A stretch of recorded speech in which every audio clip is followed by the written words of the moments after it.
बहुत समय पहले की बात है। भारत के एक छोटे से गांव सोनपुर में एक बहुत ही घमंडी और अमीर जमींदार रहा करता था।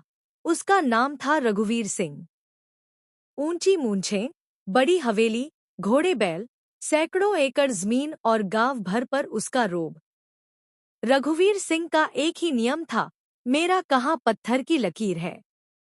गांव के लोग उससे डरते थे। गरीब किसान, मजदूर सब उसी के खेतों में काम करते थे, लेकिन मेहनताना बहुत कम। और अगर किसी ने आवाज उठाई तो उसे गांव से बाहर कर दिया।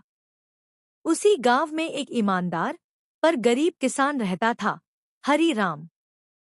हरी राम के पास बस आधा एकड़ जमीन थी, एक बूढ़ी माँ, पत्नी गीता और दो छोटे बच्चे। वह दिन भर मेहनत करता, फिर भी घर का चूल्हा मुश्किल से जलता। हरी राम का सपना था अपने बच्चों को पढ़ाना, ताकि वो भी किसी दिन मालिक बने, जमींदार नहीं। लेकिन रघुवीर सिंह की सख्ती और लालच ने सबकी जिंदगी मुश्किल कर दी थी। वह जब चाहे जमीन हड़प लेता, ब्याज पर पैसे देता और फिर जमीन को गिरवी रखवा लेता। एक दिन रघुवीर सिंह ने ऐलान किया, गांव का जो भी किसान 5 साल में 10 गुना अनाज उगाकर दिखाएगा, मैं उसे इनाम दूंगा, वरना उसकी जमीन मेरी। सब डर गए, लेकिन हरी राम ने सोचा, अगर मेहनत की ताकत दिखानी है तो यही मौका है। उसने चुनौती स्वीकार कर ली।